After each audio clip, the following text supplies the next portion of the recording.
Friends, thinkers, fellow inhabitants of this digital age, we gather today not in a physical hall, but within the shared consciousness of a world remade. We are connected by invisible threads of light and data, woven into a vast, pulsating tapestry called the social media ecosystem. It is a realm of astounding promise, a global agora for ideas, a lifeline for the isolated, a megaphone for the marginalized.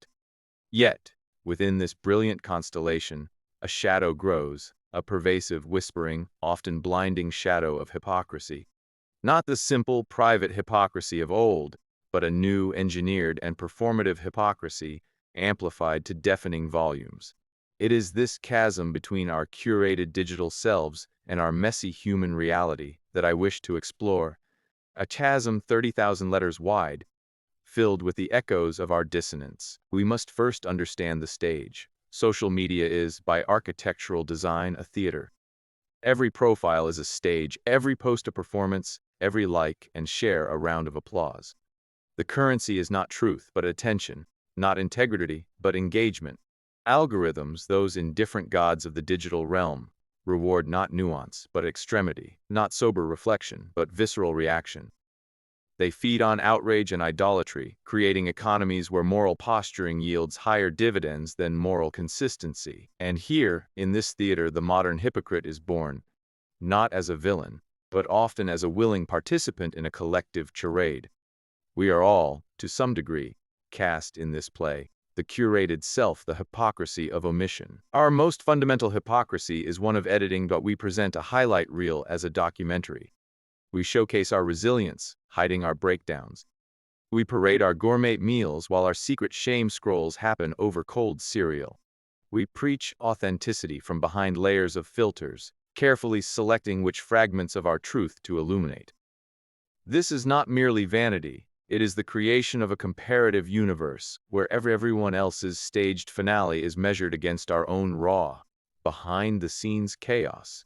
We become hypocrites not by lying about who we are, but by systematically omitting vast territories of our being, fostering the illusion that the curated is the complete. The performance of virtue, the hypocrisy of grandstanding. This is where the private sin meets the public sermon. Social media transforms virtue from a quiet practice into a loud spectacle. We witness the fierce campaign for environmental sustainability, broadcast from the latest energy-guzzling smartphone. We read the eloquent threads on workers' rights, composed by fingers tapping on devices built with exploited labor. We see the calls for mindfulness and mental peace, delivered with a seething, anxious energy aimed at maximizing reach. This is virtue signaling in its truest sense. The signal is prioritized over the virtue. The goal becomes not to good, but to be seen as good. The hypocrisy lies in the disconnect between the performed value and the lived reality. It is the digital equivalent of the televangelist preaching poverty from a golden pulpit. The cause may be just, but the performance corrupts it, turning empathy into a competitive sport and solidarity into a brand identity. Act 3. The mob and the microscope, selective outrage and the absolution of the tribe. Our hypocrisy becomes most dangerous when it becomes tribal. The algorithm delivers us villains tailored to our worldview. Our outrage is meticulously selective, surgically precise. We will dissect a political opponent's 10-year-old tweet with forensic fury while offering gracious context for the identical sin committed by our ideological ally. We will demand absolute accountability from them, an infinite understanding for us. This is the hypocrisy of the partisan lens. It is not principle that guides our fury, but tribal allegiance. We become moral accountants who only audit the other side of the ledger. We build vast, intricate structures of justification for our team's failings. Structures we would instantly demolish as flimsy pretexts if erected by the opposition. In doing so, we betray the very principles we claim to uphold. Justice is no longer blind. She is now wearing team colors and has a burning pitchfork in one hand. Act 4. The platform's paradox, corporate hypocrisy as the enabling architecture. And above our individual performances looms the ultimate hypocrisy, that of the platforms themselves. They sell us connection, while fostering envy and isolation. They champion free speech while algorithmically silencing and amplifying in ways that serve engagement, not truth. They posture as town squares while operating as addictive, data-harvesting advertising engines. They publish glossy reports on digital well-being while employing armies of engineers whose sole KPI is to increase user screen time. This corporate hypocrisy is the greenhouse in which our personal hypocrisies grow. It creates the conditions where performance is rational, where outrage is profitable, and where the fractured self is not a bug, but a feature of the business model. So, where does this leave us? In a world of despair? No. In a world of necessary reckoning. Acknowledging this epidemic of hypocrisy is not a call for cynicism, but for a profound and courageous authenticity. The antidote is not to abandon the stage, but to change the play. First, we must practice digital integrity. This means aligning our online avatars more closely with our offline selves. It means posting the struggle alongside the triumph. It means asking, before we pontificate, am I doing this or just saying this? It means accepting that sometimes the most moral act is to not post, to live a value privately rather than perform it publicly. Second, we must champion nuance. We must resist the algorithm's pull toward the absolute. We must create and reward content that admits complexity, that says, I don't know, that finds the flaw in a beloved argument and the merit in a hated one. We must follow people who think, not just people who preach. Third, we must demand context over cancellation. We must rebuild a space between condemnation and condonation, where growth is possible. The hypocrisy of the unforgiving mob is that it assumes its own members are beyond error. We must restore the capacity for forgiveness, lest we all be doomed by our past selves, forever frozen in the digital amber of a bad take. Finally, we must look up. We must remember that the real is not a competitor to the digital. It is the foundation. The touch of a hand, the shared silence, the unphotographed kindness, the struggle undertaken without a witness, these are the things that build character. Social media should be the footnote to our lives, not the main text.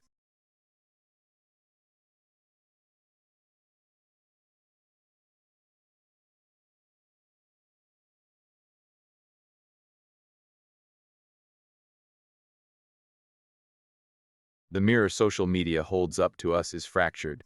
It shows us 100 reflections: the hero, the critic, the saint, the victim. Our task in this modern world is not to shatter the mirror, but to have the courage to look at all its fragments and to begin painstakingly to piece together the true, whole, and gloriously imperfect image of who we actually are. To replace the performance of integrity with the hard, daily practice of it. Let us leave this theater of the curated. Let us step back into the messy, unscripted, beautiful drama of real, connected life. Let our first post be a vow of silence, our first share an act of unseen compassion, and our most powerful like be reserved for our own flawed, trying, and authentic selves. For in the end, the only profile that matters is the one we write on the hearts of others and on the ledger of our own conscience. Let us ensure it is a story not of hypocrisy, but of a slow, stubborn, and relentless pursuit of wholeness. So let us speak plainly about what happens to the truth-teller in the digital coliseum. The algorithms are built for harmony, not the harmony of truth, but the harmony of the echo chamber. They are designed to affirm, to soothe, to validate the existing worldview of the user. Truth is disruptive. Truth is often dissonant.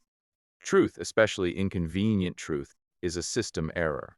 And when you speak it, you are not just offering an opinion. You are triggering a community's immune response. You are a foreign body, a cognitive virus, and the white blood cells of the collective will swarm to isolate and destroy you. Who is they? They are the guardians of the narrative.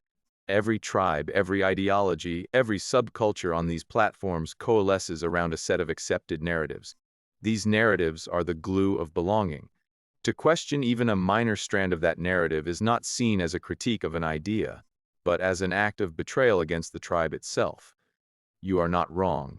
You are a traitor.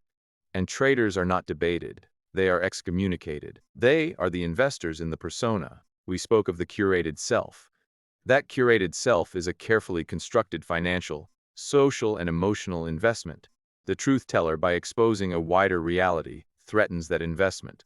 The influencer selling a life of flawless bliss cannot tolerate your truth about struggle. The pundit selling righteous monolithic anger cannot tolerate your truth about complexity.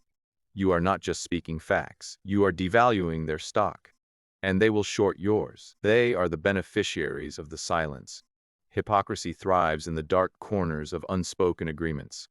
The company that postures ethically relies on no one truth-telling about its supply chain. The movement built on pure victimhood relies on no one pointing out its moments of power. You speaking truth turns on a light, and every creature that prospers in that darkness will scuttle toward you, not to see, but to blind. The targeting is not a bug. It is the central feature of maintaining the hypocritical equilibrium. It takes many forms. 1. The dogpile, not debate, but volume.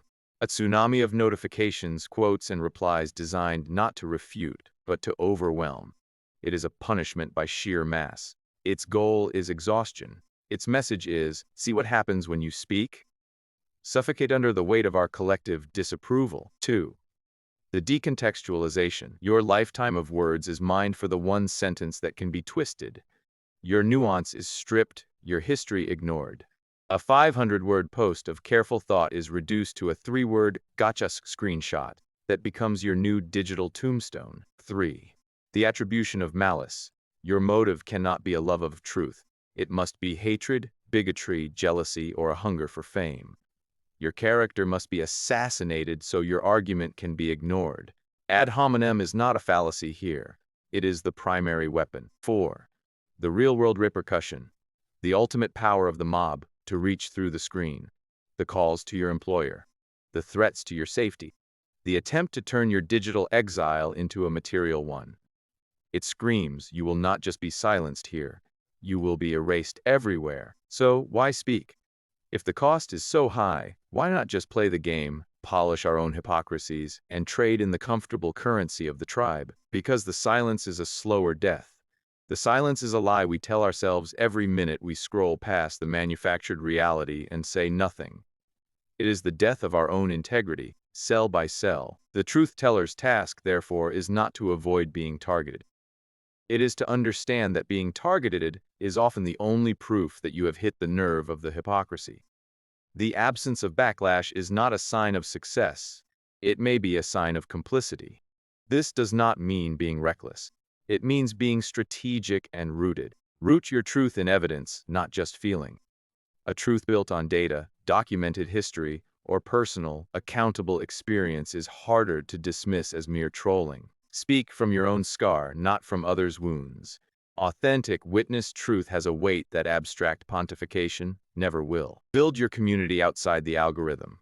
Cultivate real connections in person, on calls, in small, trusted groups. These are your sanctuary and your reinforcement when the digital storm hits. Distinguish between the mob and the individual. Within the swarm, there may be 1 or 2 souls genuinely confused or asking questions. Speak to them. Ignore the rest. You cannot reason with a weather system. Know your why. Your why must be stronger than their because we say so. If your why is justice or love or the simple unbearable need for reality, it will sustain you when the notifications flood in. The modern world, with its digital town square, promised us a marketplace of ideas. It failed to mention that the market is often rigged, and the vendors of comfortable lies have hired security to rough up the vendors of uncomfortable truths. So, let them target you. Let the red notification bubble swell like a badge of dishonor in their eyes, and a badge of courage in your own. Let them call you every name in their lexicon of avoidance. Each insult is a confession that you have said something they needed not to hear, but desperately needed to silence. Speak your truth anyway, not to win, for you may not win, not to be hailed, for you will be hated, but so that somewhere in the silent lurkers who are weary of the performance, a spark is lit, so that the fortress of hypocrisy is shown to have a crack, so that the record of this age does not read as a unanimous chorus of acquiescence, but contains within it the clear, sharp, and targeted notes of dissent. For every time they target you for truth, they admit their fear of it. And in that admission, your truth gains its power. Do not speak to be safe. Speak to be free. And if they come for you, stand firm. You are in the company of every soul in history who ever dared to whisper a fact into the face of a comforting fiction. It is a lonely company, but it is a noble one, and it is the only company that ever changed the world.